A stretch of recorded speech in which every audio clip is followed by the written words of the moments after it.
everyone. So today I Hargun Juneja and my co-intern Purvi Kanodia, as we wrap our internship at here at BookingJini, got an opportunity to have an interaction with our CEO Mr. Sibasish Misra.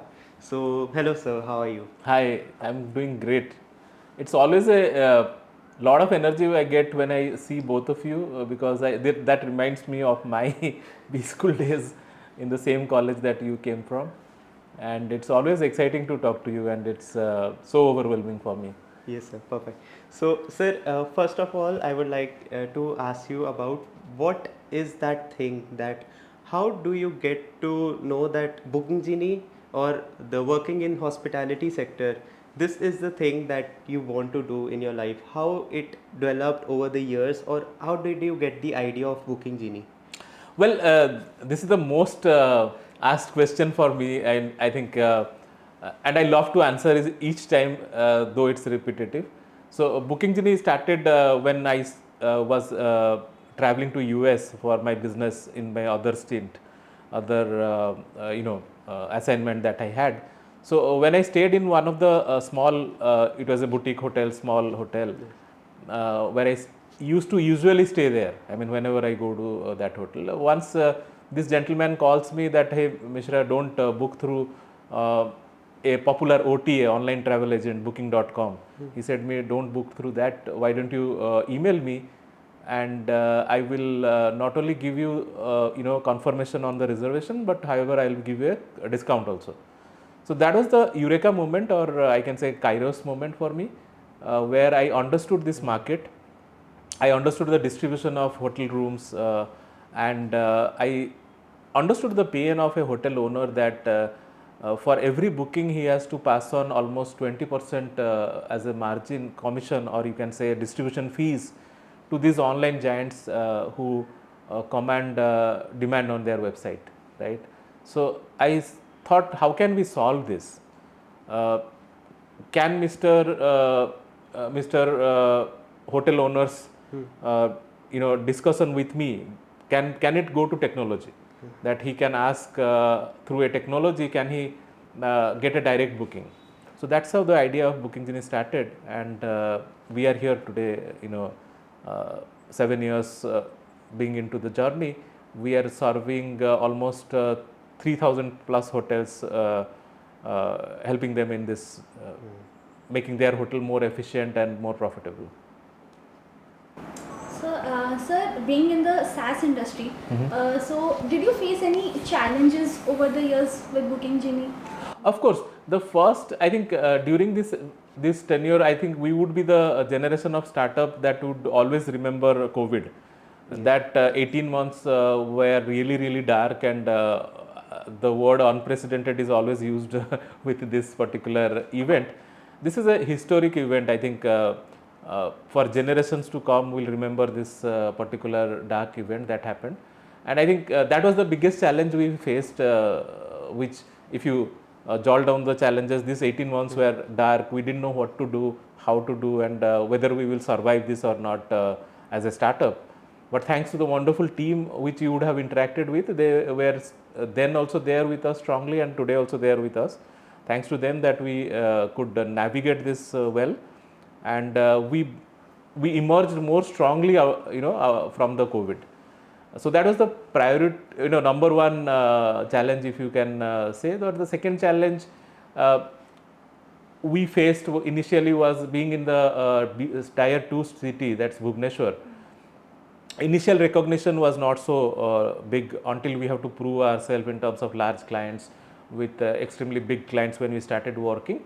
That took us around 3 to 4 years to be recognized. And today, nobody talks about where we are. So that was the second challenge that we had.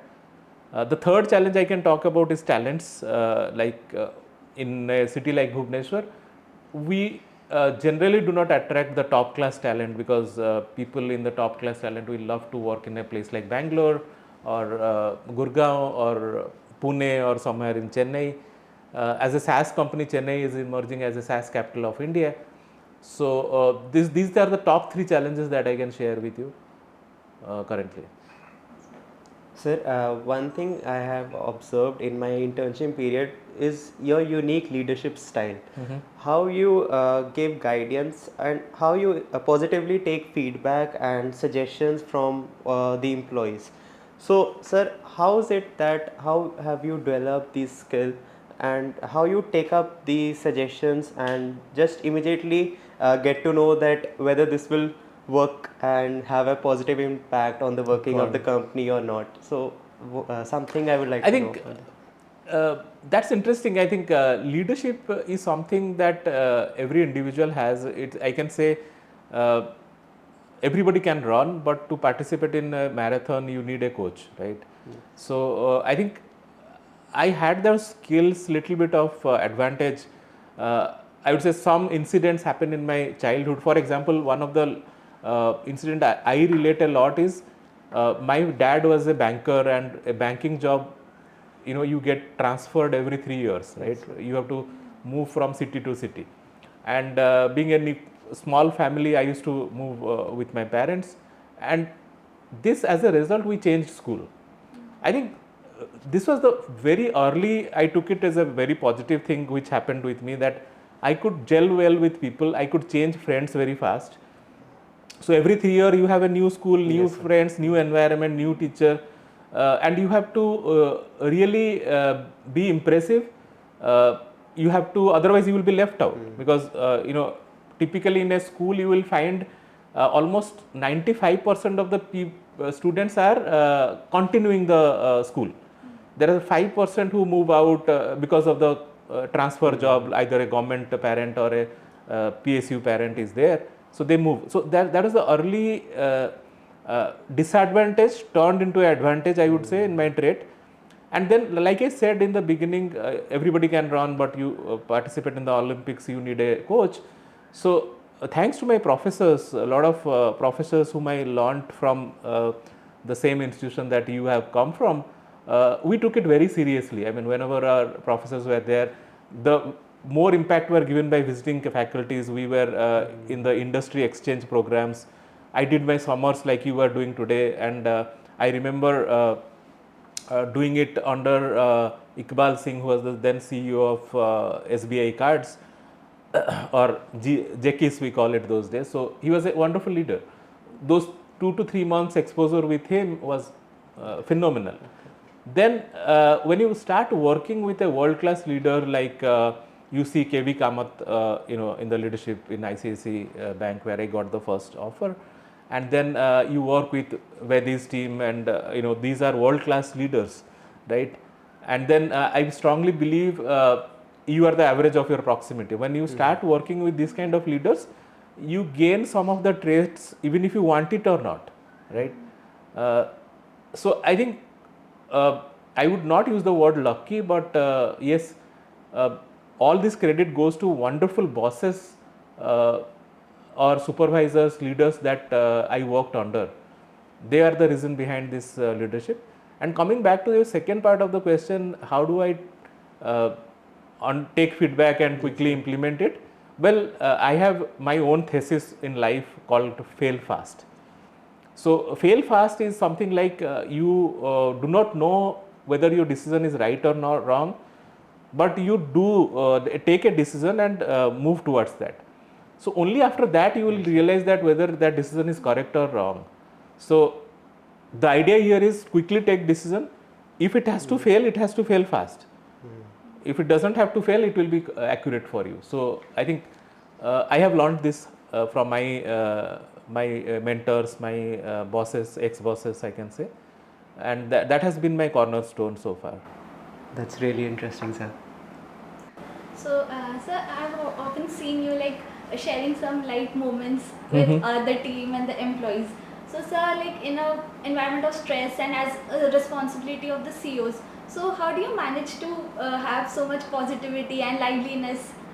I think this morning I had a conversation with my director of technology. I was talking about this same thing, stress, because I found out he was in a bit stress. So I called him for a conversation. I just asked, whether are you stressed or something like that. So he was also saying that well, you are also 100 times more stressed than me, but there are these challenges I am facing and so on and so forth. But yeah, for any leader, the stress is very important, and stress comes from the expectation of the outcome. So if you are losing on time, if you are losing on certain people, the expectation, then stress comes. And I believe without stress, there is no growth, right? So it's like this plant is grown from a seed. Let's say the seed will burst into, so that's stress. So the next thing that happens after stress is definitely life. So it has to be managed well. Stress will be there always. Like you were very young at your age, but definitely you have stress. But maintaining as a leader, you cannot show stress to your team, your leadership team, your frontline team, not even to your family, right? So managing stress for a leadership is very, very important, and I think I do it most efficiently. Even if I am, I always say people that very closed leadership people, not everybody in this organization, that it's like a duck, swimming on the water. If you really can have the ability to film, and there will be loads of YouTube video which will be filming underwater. If you see them underwater, they're paddling relentlessly with their legs. They're paddling relentlessly, but not a single stress you will see in the body above the water level. Like you will feel like they're as if they're gliding smoothly on the surface of the water, but they are not.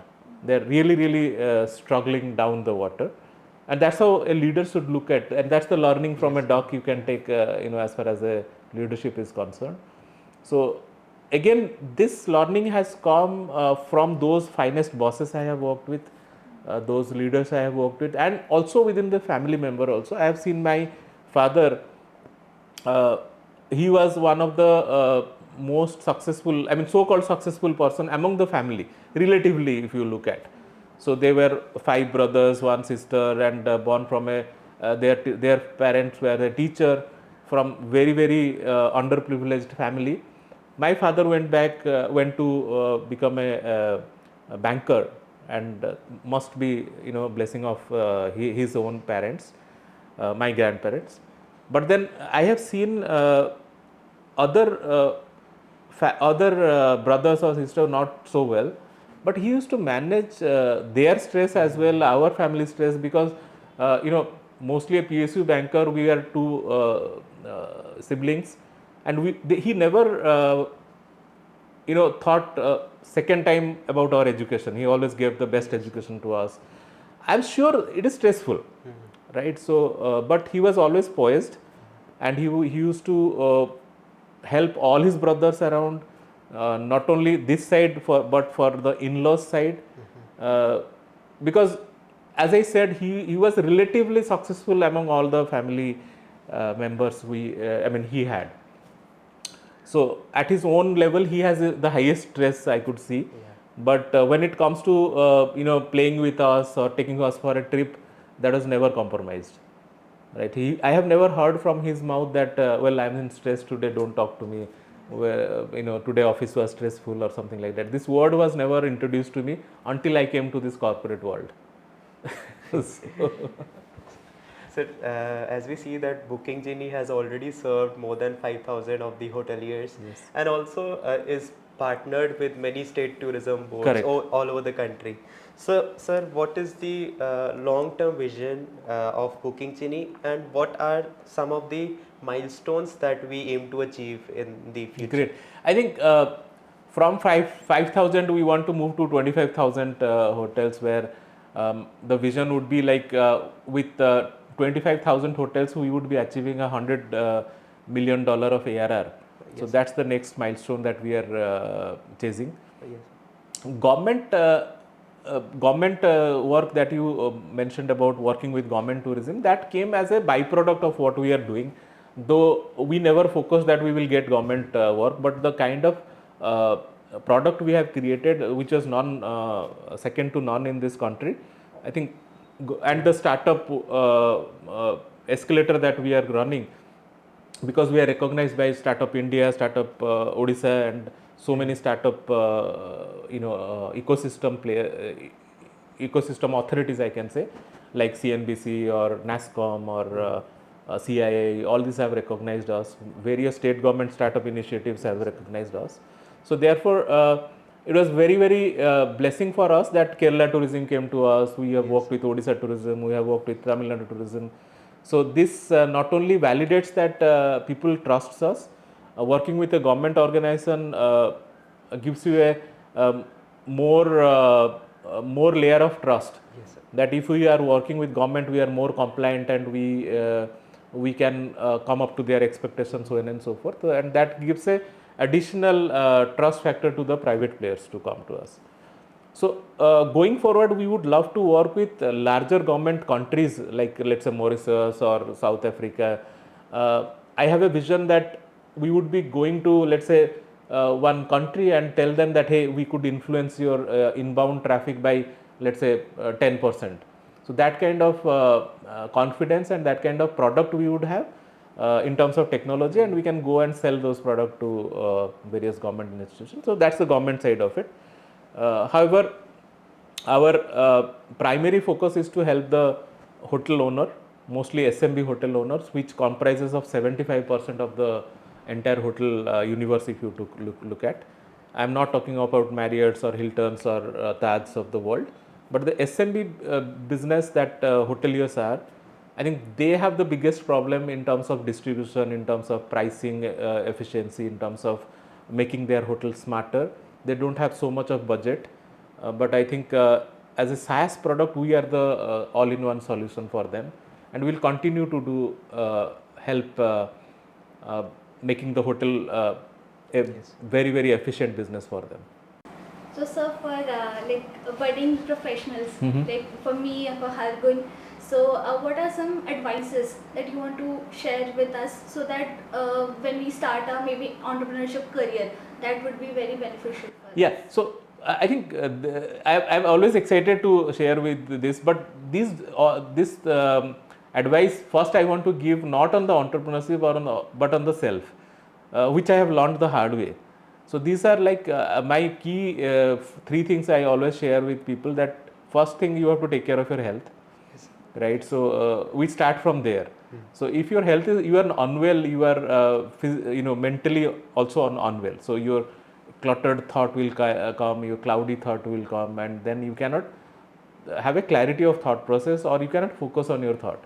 So first thing is health, you have to take care. And primarily a basic, I'm not asking you to go for a gym. I'm talking about right diet, right sleep, and right kind of spending a lot of time in nature.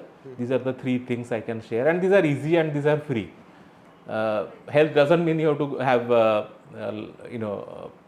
broccoli and avocados and go to gym and so on and so forth. Health is these simple things. Take care of your protein diet at your age, and that's very important. The second thing I highly recommend is about books. I think early on, thanks to again my grandparents, who was a vice chancellor of various universities, I had this, I was always looking at shelf full of books in my early growing stage. So early on, I put up this habit of reading something or the other. I think books are every successful person you look at or I have encountered with have this habit of reading books. So this is the second thing that I can recommend. And the third thing is most important, travel. When I say travel, it's not those vacation travel or family travel, I can say. These are solo travels.